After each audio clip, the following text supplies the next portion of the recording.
नमस्कार दोस्तों, स्वागत है आपका आज के एपिसोड में। आज का जो हमारा टॉपिक है बेहद संवेदनशील है, क्योंकि हाल ही में राधा कृष्णन नाम की हाथी की एक मृत्यु हो गई है और ये पूरी पृष्ठभूमि क्या है इसे हम आगे विस्तार से समझेंगे। लेकिन आगे बढ़ने से पहले आपको बता दें कि आज का हमारा जो टॉपिक है वो आपके जीएस पेपर 3 एनवायरमेंट से संबंधित है। तो सबसे पहले तो हम एपिसोड की शुरुआत में यही देखेंगे कि आज का हमारा जो डिस्कशन है वो किन किन बिंदुओं पर रहने वाला है। तो सबसे पहले तो हम देखेंगे हालिया घटनाक्रम क्या है, उसके बाद हम जानेंगे कलक्कड़ मुंडनथुराई टाइगर रिजर्व के बारे में, साथ ही हम जानेंगे एशियाई हाथी के बारे में और ये जो हाथी है इन्हें कौन कौन सी खतरे का सामना करना पड़ रहा है इसके बारे में भी जानेंगे। और साथ ही हम जानेंगे हाथी संरक्षण के प्रयास और पहल के बारे में, यानी कि इनके संरक्षण के लिए कौन कौन से कदम उठाए जा रहे हैं ये भी हम समझेंगे। और इसके बाद हम देखेंगे कि ऐसे में आगे की राह क्या होनी चाहिए। और लास्ट में हम देखेंगे एक अभ्यास प्रश्न को जिसका उत्तर आपको हमेशा की तरह कमेंट बॉक्स में देना होगा। तो चलिए फिर शुरुआत करते हैं एपिसोड की। और सबसे पहले हम यही समझ लेते हैं कि हालिया घटनाक्रम क्या है। तो जैसे कि हमने बताया कि तिरुनेलवेली के कलक्कड़ मुंडनथुराई टाइगर रिजर्व यानी कि KMTR में एक हाथी को स्थानांतरित किया गया था और उसके बाद उसकी मृत्यु हो गई और इस हाथी का नाम है राधा कृष्णन। अब एक बार पृष्ठभूमि को भी समझ लेते हैं। तो हाथी राधा कृष्णन जो है इसे नीलगिरी जिले से जो है वो KMTR में यानी कि इस टाइगर रिजर्व में स्थानांतरित किया गया था। आपको बता दें कि ये जहां पे पहले रहता था हाथी, वहां पर इसने 10 वर्षों में 12 मानव मौतें इसकी वजह से हुई हैं और इसे इसके लिए जिम्मेदार ठहराया गया। अब उसके बाद 23 सितंबर को ये जो हाथी है उसे नीलगिरी के अयन कोली में पकड़ा गया और उसके बाद इस हाथी पर रेडियो कॉलर लगाया गया और इसे KMTR के ऊपरी गौथियार क्षेत्र में छोड़ा गया है। हालांकि इसकी मौत की वजह अभी भी स्पष्ट नहीं है। ये कहा जा रहा है कि फिसलन की वजह से यह हाथी काफी ऊंचाई से गिरा और उसके बाद इसकी मृत्यु हो गई। तो अब इतना समझने के बाद आगे बढ़ते हैं और एक बार हम देख लेते हैं ये जो कलक्कड़ मुंडनथुराई टाइगर रिजर्व है इसके बारे में हम समझ लेते हैं। तो सबसे पहले तो यही जानेंगे ये कहाँ स्थित है। तो ये तमिलनाडु के तिरुनेलवेली और कन्याकुमारी जिलों में स्थित है। और आपको बता दें कि 1988 में इसे टाइगर रिजर्व घोषित किया गया था। और ये जो टाइगर रिजर्व है ये जो है वो 3 अभ्यारण्यों से मिलकर बना है, जिसमें शामिल है कलक्कड़ मुंडनथुराई वन्यजीव अभ्यारण्य और कन्याकुमारी अभ्यारण्य। इन तीनों को मिलाकर के कलक्कड़ मुंडनथुराई टाइगर रिजर्व बनाया गया है। और इसी के साथ आपको बता दें कि तमिलनाडु का पहला और भारत का 17वां टाइगर रिजर्व है। ये इसलिए इंपॉर्टेंट है क्योंकि ये तमिलनाडु का पहला टाइगर रिजर्व है और इसी के साथ ये अगस्त्यमाला बायोस्फीयर रिजर्व का भी हिस्सा है।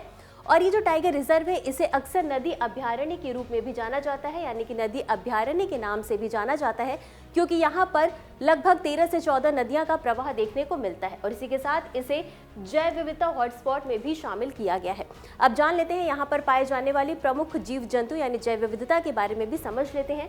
तो यहाँ पर मुख्य रूप से बाघ, हाथी, तेंदुआ, सांभर, भारतीय पैंगोलिन और स्लॉथ पाए जाते हैं मुख्य रूप से। इसी के साथ यहाँ पर विभिन्न पक्षी भी पाए जाते हैं, जिसमें कि शामिल है ग्रेट इंडियन हॉर्नबिल और ग्रे हेडेड बुलबुल। और इसी के साथ यहाँ पर सरीसृप की भी प्रजातियां पाई जाती है और इस लिहाज से ये जो टाइगर रिजर्व है इसकी जैव विविधता काफी समृद्ध देखने को मिलती है। अब इसी के साथ हम आगे बढ़ते हैं और समझ लेते हैं एक बार एशियाई हाथी के बारे में। तो एशियाई हाथी की 3 उपप्रजाति हैं। कौन कौन सी? पहली है भारतीय, दूसरी है सुमात्रा और तीसरी है श्रीलंकाई। अब इनके संरक्षण स्थिति को भी समझ लेते हैं। तो इनकी संरक्षण स्थिति की बात करें तो इन्हें IUCN के रेड लिस्ट में संकटग्रस्त सूची में शामिल किया गया है। साथ ही साथ इन्हें वन्यजीव संरक्षण अधिनियम 1972 की अनुसूची 1 में और साइस्ट की परिशिष्ट 1 में शामिल किया गया है। अब ये इन्हें जो संकटग्रस्त स्थिति में रखा गया है तो हमें ये समझना भी जरूरी हो जाता है कि इनके ऊपर कौन कौन से खतरे हैं, यानी कि ये जो हाथी है वो किन किन तरह के खतरों का सामना कर रहे हैं। तो सबसे पहला तो यही है कि आवास का नुकसान और विखंडन। आप देख रहे हैं कि काफी तेजी से शहरीकरण हो रहा है और कृषि का विस्तार भी देखने को मिल रहा है और बुनियादी ढांचे का भी विकास हो रहा है। इस कारण जो है इनके आवास का नुकसान हो रहा है, क्योंकि बड़ी मात्रा में वनों की कटाई हो रही है। साथ ही साथ मानव हाथी संघर्ष भी देखने को मिलता है, यानी कि जब ये जो हाथी है इनका आवास सिकुड़ता है तो वो मानव का जो एरिया होता है वहाँ पर जाते हैं, फसलों पर निर्भर होते हैं, फसल को खाते हैं और इस कारण से इनके बीच में संघर्ष बढ़ता है, क्योंकि कई बार ये हाथी काफ़ी खतरनाक हो जाते हैं और मानव इन पर हमला कर देते हैं, इनकी जान ले लेते हैं। और अगर आंकड़ों की माने तो 2015 से 19 के बीच कुल 573 मानव की मौत हुई और 1674 हाथी मौत देखने को मिली है।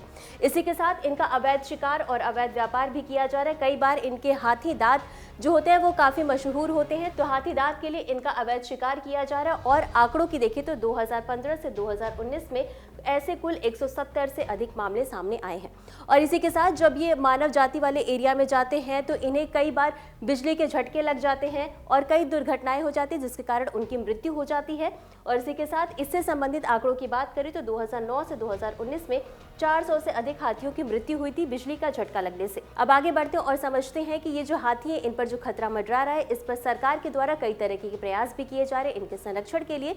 तो वो कौन कौन से प्रयास किए जा रहे हैं, एक बार उन्हें भी हम देख लेते हैं। तो सबसे पहला तो है प्रोजेक्ट एलिफेंट, जिसकी शुरुआत हुई थी 1992 में। और इसका उद्देश्य क्या है, तो इसका सीधा सा उद्देश्य है हाथियों और उनके आवासों का दीर्घकालिक संरक्षण, यानी कि उनका संरक्षण करना। और इसी के साथ ये भी कहा गया है कि सभी राज्यों में हाथी रिजर्व की स्थापना भी की जाएगी। और इसी के साथ तमिलनाडु का 5वां जो है हाथी रिजर्व वो अगस्त्यमलाई में स्थित है। और इनके आवास संरक्षण और गलियारा कनेक्टिविटी की भी बात की गई है। और इनके जो अभी मौजूदा आवास है उनके संरक्षण का भी प्रयास किया जा रहा है। साथ ही साथ इनसे संबंधित जो खंडित क्षेत्र है वहां पर गलियारा लिंक भी बनाया जा रहा है, यानी कि KMTR में पुनर्स्थापन प्रयास भी किए जा रहे हैं। इसी के साथ मानव हाथी संघर्ष शमन की भी प्रयास किए जा रहे हैं, जिसमें कि एक हाथियों के लिए समर्पित एक प्रतिक्रिया टीम होगी जो उनकी देखरेख से संबंधित होगी, उनके जो भी समस्याएं होंगी उनका वो देखरेख करेगी। और इसी के साथ आगे बढ़ते हो और सामुदायिक जुड़ाव भी समझ लेते हैं, यानी कि ये जो हाथी संरक्षण के प्रयास है इसमें स्थानीय समुदाय को शामिल किया जाना चाहिए। और इसी के साथ जो स्थायी लोग हैं उनके लिए इस वजह से आजीविका विकल्प भी उपलब्ध होगा। और अगला है हाथी स्थानांतरित। जैसे कि हमने जो अभी घटना देखी वो नीलगिरी से हाथी स्थानांतरित किए गए थे, क्योंकि वहाँ पर जो हाथी है वो उनके द्वारा निरंतर मौत की घटनाएं सामने आ रही थी। और ऐसी स्थिति में क्या होता है कि एक जगह से दूसरे स्थान पर हाथियों को स्थानांतरित कर दिया जाता है, लेकिन यहाँ पर विशेष ध्यान रखना चाहिए कि हाथियों को ऐसे क्षेत्र में उनका स्थानांतरण किया जाना चाहिए जहां पर मानव जाति को नुकसान का सामना न करना पड़े। और इसी के साथ इनके लिए जो है वो रेडियो कॉलरिंग की भी व्यवस्था की गई, ताकि इन पर जो है इनकी निगरानी की जा सके, इनकी देखरेख की जा सके। अब इतना समझने के बाद हम समझ लेते हैं कि ऐसे में आगे की राह क्या होनी चाहिए। तो सबसे पहला तो यही है कि प्रारंभिक चेतावनी प्रणाली यानी हाथियों की आवाजाही की वास्तविक निगरानी होनी चाहिए। और ये कैसे होगी, इसमें कुछ तकनीकों का प्रयोग किया जाएगा, जैसे कि थर्मल कैमरे, स्वचालित अलर्ट। इनके माध्यम से हाथियों की आवाजाही की वास्तविक जानकारी रखी जा सकेगी।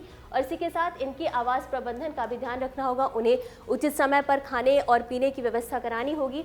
और समुदाय आधारित समाधान भी करना चाहिए, यानी कि जो फसलों का नुकसान हो रहा है हाथियों के द्वारा और संपत्ति का जो नुकसान हो रहा है उसके लिए जो लोग हैं, संबंधित लोग हैं जिनकी फसल नुकसान हो रही है, उन्हें उचित मुआवजा सरकार के द्वारा उपलब्ध कराया जाना चाहिए, ताकि अवैध शिकार और अवैध बाड़ लगाने को कम किया जा सके। इसके अलावा कुछ नीतिगत सिफारिशें भी इसमें शामिल है, वो कौन कौन सी एक बार हम देख लेते हैं। तो वन्य जीव संरक्षण कानूनों को मजबूत करना पड़ेगा और इसके लिए सख्त दंड का प्रावधान भी रखना होगा। साथ ही साथ इनके संरक्षण के लिए फंडिंग को बढ़ाना होगा और संसाधनों को बेहतर आवंटन भी करना आवश्यक है। और इसके अलावा जो सबसे महत्वपूर्ण है वो ये है कि स्थानीय समुदायों की सक्रिय भागीदारी भी इसके लिए आवश्यक होगी। तो इतना समझने के बाद अब हम आगे बढ़ते हैं और इससे संबंधित अभ्यास प्रश्न को भी देख लेते हैं। प्रश्न है, भारत में हाथी संरक्षण के प्रयासों के संदर्भ में निम्नलिखित कथनों पर विचार करें। पहला है, प्रोजेक्ट एलिफेंट 1992 में शुरू किया गया था। दूसरा है, हाथी गलियारों का निर्माण मानव हाथी संघर्ष को बढ़ावा देता है। और तीसरा कथन है, समुदाय आधारित संरक्षण कार्यक्रम हाथी संरक्षण में स्थानीय समुदायों को शामिल करते हैं। उपरोक्त कथनों में से कौन सा या कौन से सही है या सही है? आपके ऑप्शंस हैं ए केवल 1, बी केवल 1 और 3, सी केवल 2 और 3 या डी 1, 2 और 3। और इस प्रश्न का उत्तर आपको हमेशा की तरह कमेंट बॉक्स में देना है। तो आज के लिए बस इतना ही, मिलते हैं अगले एपिसोड में इसी तरह कुछ जरूरी खबरों के साथ। तब तक के लिए धन्यवाद।